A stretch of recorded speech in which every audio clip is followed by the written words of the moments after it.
Assalamualaikum. Baik, kita lanjut untuk presentasinya, yaitu bagaimana proses asesmen pada aplikasi. Ya, berarti ini antara sesi dan asesor. Ya, ini adalah proses asesmen. Saya kembali dulu ke dashboard. Tadi ada yang kelewatan sedikit, yaitu ini yang dicari-cari, yaitu bagaimana mau melihat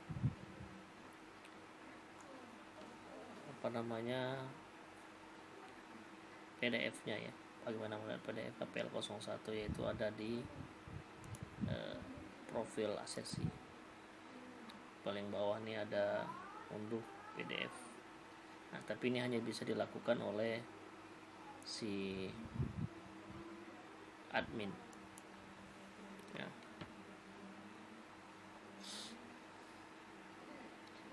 Baik, selanjutnya kita masuk ke proses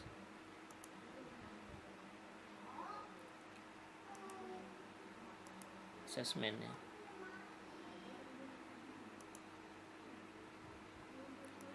Nah, asesmen ini pertama adalah di MAPA 01. Ya, di MAPA 01 itu ada 3 bagian. Ada pendekatan asesmen, rencana asesmen, dan pendekatan kontekstualisasi. Yang pertama pendekatan asesmen dulu. Ya, pendekatan asesmen kita isi ya, kita isi data si asesinya ya. Tapi di sini secara default sudah saya pilihkan ya. Misalnya kandidat, tujuan asesmennya, kandidatnya dari 3 pilihan sudah saya pilihkan yang defaultnya yang biasa kita pilih, yaitu pelatihan atau pendidikan. Yang kedua, tujuan asesmennya sertifikasi lingkungannya tempat kerja nyata atau tempat kerja simulasi.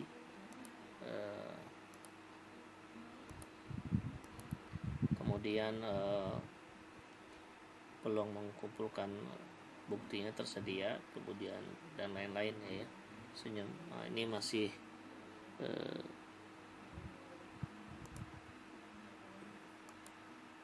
bukti yang mendukungnya ya. Nah, ini tinggal dipilih saja. Kemudian yang melakukan asesmen ya sudah diketikin lembaga sertifikasi, itu kalau mau dirubah bisa juga. Kemudian yang relevan, manajer sertifikasi, terus tolak ukurnya standar kompetensi KKN.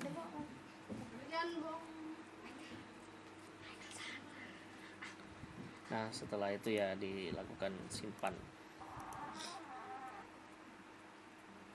Nah, ini dia. Baik, yang selanjutnya adalah MAPA 01 yang bagian rencana asesmen. Nah, rencana asesmen ini kita generate dari perangkat yang sudah kita persiapkan di awal tadi ya. Bukan dari skema, tapi dari perangkat yang sudah kita persiapkan. Jadi kita generate, nanti otomatis akan masuk sesuai dengan skemanya. Nah, ini itu MAPA 01 nya, rencana asesmen. Sini ada kata kuncinya hasil observasi sama penjelasan ya. Jadi untuk elemen ini buktinya adalah hasil observasi sama ini. Nah, ini baru bisa pilih ya. Ini dipilih. Nah, bisa dipilih ya bukti-bukti hasil melakukan survei teknis ya. Pilih di checklist, observasi langsung checklist, dan tanya jawabnya biasanya D PT ya. Oke, cuma ini aja yang biasanya dipilih ya. Dan ini dicentang semua ya. Nah, ini dicentang semua. ini CL checklist, kemudian ininya DPT, terus diupdate sampai bawah.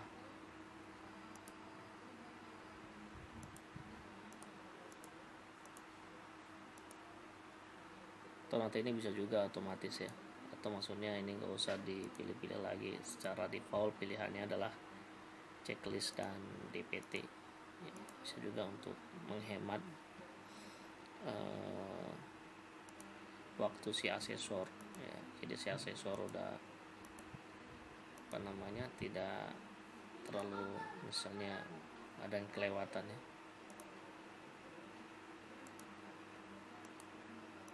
mengurangi kesalahan. Hanya terus diisi sampai bawah. Kebetulan ini adalah 2 unit.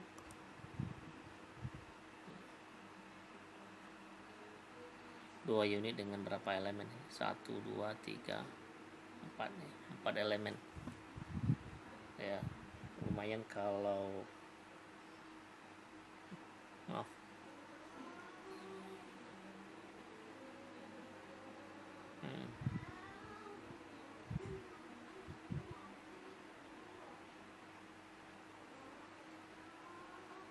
Jadi yang diisi, mohon maaf, yang ini kayaknya yang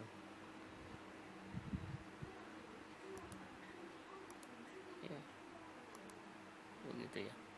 Jadi harusnya ini tadi diisinya ini checklist, ini yang DPT ya, salah saya ya. Jadi kalau kita ulangi lagi nih, kita generate ulang ya, ini kalau kita generate ulang dia kembali ke tidak ada jawaban ya, tidak ada diisi. Jadi harusnya tadi yang dipilih adalah ini CL, kemudian ini adalah DPT ya kan. Nah begini, harusnya begini tadi ya, CL DPT, ini CL,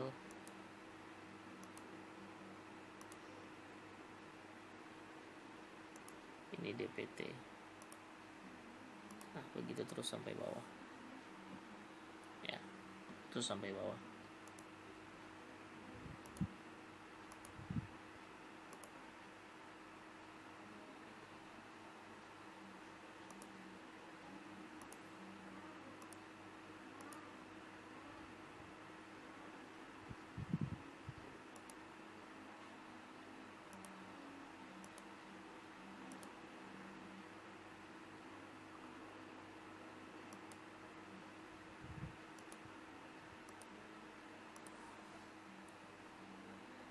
Oke. Nah ini kemudian MUK 0 masih di MAPA 01 ya, pendekatan kontekstual juga ini harus diisi. Ini tinggal diisi saja ya, tinggal diisi. Ini sudah defaultnya tidak ada semua ya, jadi ini boleh diisi tidak ada. Selanjutnya adalah MAPA 02.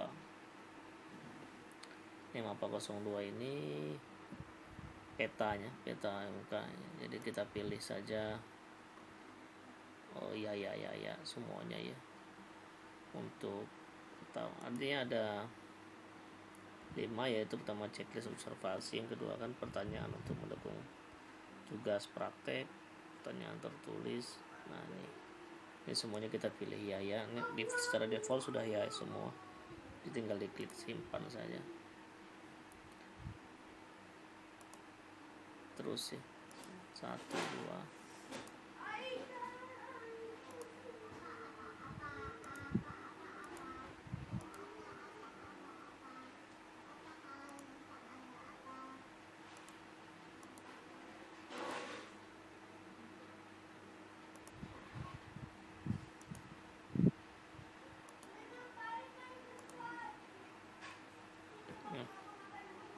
Gini.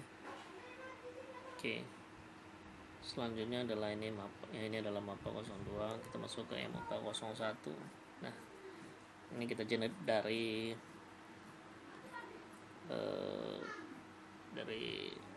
perangkat ya, data perangkat. Oke, kita generate. Nah, di sini kita harus mengisi si aksesinya K atau BK gitu ya. Misalnya ini apa isinya BK, kita yang update sini. Ini maaf. Oke. Tak bising. Ini sudah defaultnya sudah K semua ya. Kalau seandainya nanti ada yang BK ya, pilih aja BK. Ya, bisa juga dipilih BK seperti ini. Tapi ya secara default dulu aja kita pilih K dulu. Oke. Nah, ini sudah ke MK01, MK02 lagi. Nah, MK02 kita generate ya pertanyaan yang mendukung pertanyaan untuk mendukung selama observasi ini. Ya. Nah, di situ ada mau berapa soal ya. Nah, tapi ini defaultnya 5 soal saja ya, biasanya untuk mendukung itu 5 soal. Cuman di bank soal tadi yang untuk pendukung ini cuma ada 2 ya. Kalau ada 6 mungkin tadi bisa muncul 5 ya, karena ada 2 ya cuma 2. Kemudian setelah MK02, MK04 demonstrasi ya, kita ambil lagi dari perangkat yang sudah kita buat ya. Jadi nanti setiap asesmen harus melakukan ini ya. Tapi proses perangkat yang pertama tadi, membuat perangkatnya tadi cukup sekali. Jadi nanti saat implementasi asesmen per asesmen, dia harus melakukan satu persatu seperti ini ya. Nah, ini diambil dari perangkat tadi ya. Nah, begitu kita masukin di sini ya, nanti di si asesinya ya, sesinya otomatis nanti diproses, skenario nya muncul dia ya. Nah, ini karena kita sudah isikan tadi ya, sudah kita isikan ini ya, sudah ada isi makanya. Terus tapi dia setelah dikerjakan mungkin terus selanjutnya nih mungkin tertulis belum ada ya, tuh belum ada. Nah, kita buatkan untuk pertanyaan tertulisnya ya, karena kita sudah punya bank soal ya di MK08 untuk pertanyaan tertulis. Nah, kita akan menggenerate lagi, cuman di sini kita isi berapa soal ya, misalnya 5 soal ya. Sini 5 soal ya, pilihan cuma ada 5 ya. Nanti kalau mau harus tambah 5 atau 10 ya bisa. Kita generate pertanyaannya sekarang. Nah, ini dia pertanyaannya ya. Berikut ada kunci jawabannya ya. Tapi di nomor 1 kan VPTP singkatan dari. Nah, kita coba lihat di sini ya,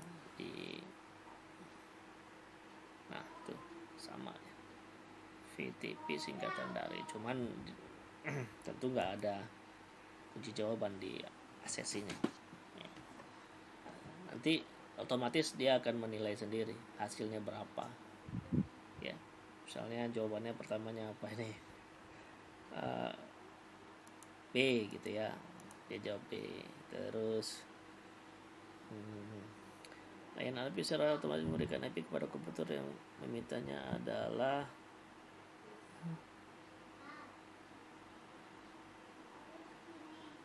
DHCP D misalnya gitu ya. Pertanyaannya agak aneh. Berikutnya adalah protokol routing dinamis kecuali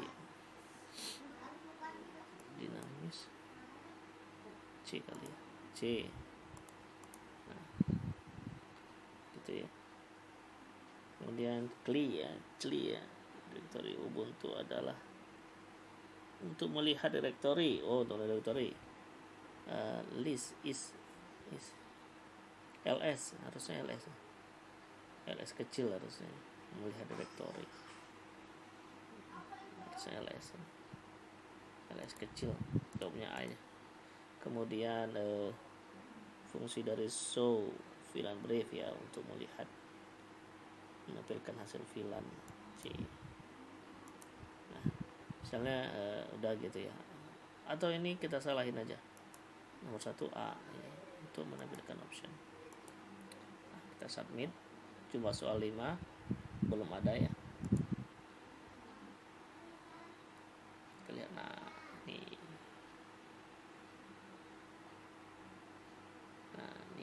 jawaban itu A, salah ini. Kunci jawabannya yang salah, harusnya ini B ya, virtual trunking protocol. Ini salah input kunci jawaban ini ke virtual time, harusnya virtual trunking protocol.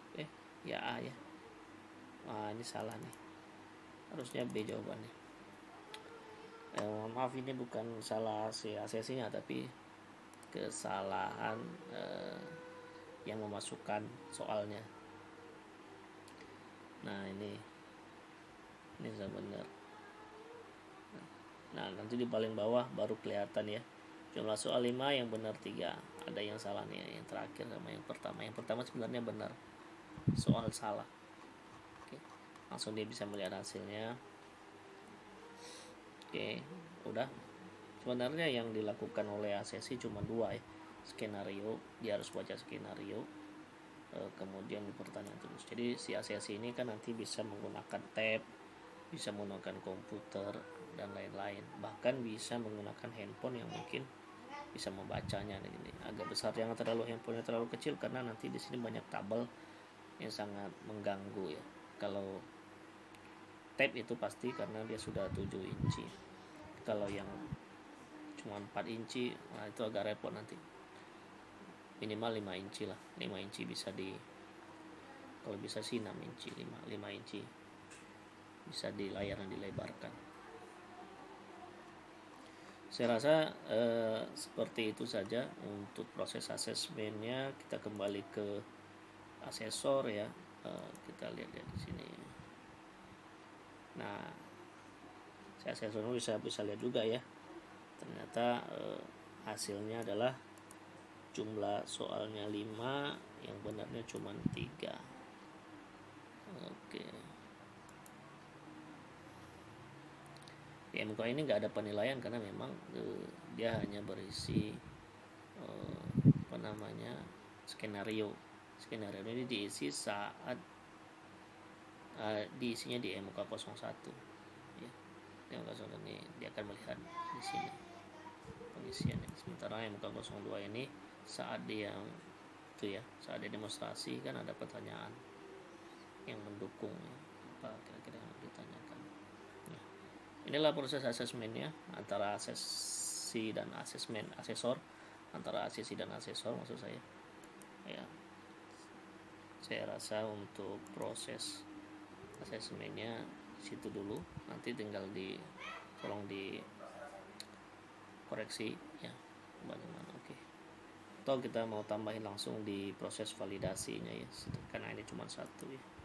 Kan nanti di sini tentu ada rekomendasi dari asesor ya. Yang pertama di AK02 itu ada namanya keputusan asesmen ya. Nah, keputusan asesmen ini tinggal diisi, Pak. Ini kapan tanggalnya, misalnya tanggal 7 juga. Tanggal 7, selesainya pun tanggal 7.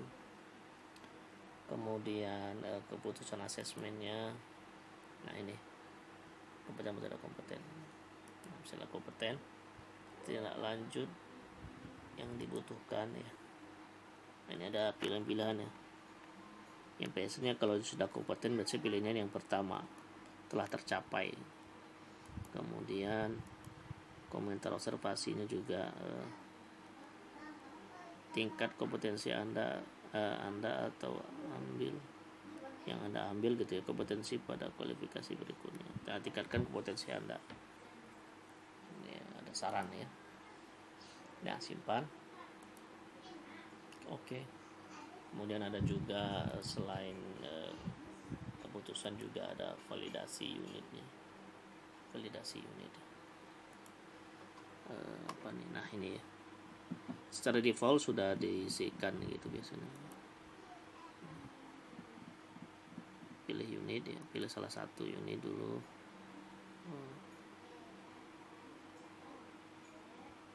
Ini hanya ya cuma 2 ya, observasi dan pertanyaan tertulis. Simpan. Kemudian satu lagi, unit yang kedua, berarti ya yang lainnya tidak semua. Simpan. Nah ini untuk validasinya sekaligus berarti ya pada video kali ini itu ada proses asesmen dan proses validasinya. Berarti ini sudah dinyatakan kompeten gitu ya. Nah, saya akan lanjutkan untuk berikutnya itu, yaitu saya akan lanjutkan, mungkin mudah-mudahan selesai dalam 1 minggu ya, dengan kondisi kita yang sekarang ini ya. Saya usahakan 1 minggu selesai. Terus untuk plenonya ya, untuk pleno tolong ini kalau memang ada proses yang dari pertama tadi, dari persiapan perangkat sampai persiapan perangkat, kemudian asesmen dan validasi, jika memang harus ada yang ditambahkan jadi catatan, saya rasa banyak yang harus jadi catatan, tolong ditambahkan Pak, karena di sini mungkin masukan itulah yang paling dibutuhkan, karena tingkat analisa seseorang itu kan, saya terutama ya pasti banyak kekurangannya juga. Jadi sekali lagi mohon saran dan apalagi yang harus ditambahkan, terutama nih Pak Hadrus ini yang kemarin yang sangat membantu saya ya, jadi sangat diharapkan juga untuk terus apalagi yang harus ditambahkan. Terus selanjutnya adalah pleno ya. Pleno itu nanti dari dibikin SK-nya dari admin LSP, kemudian SK-nya ditandatangani oleh para peserta pleno. Seperti itu. Baik, assalamualaikum warahmatullahi wabarakatuh.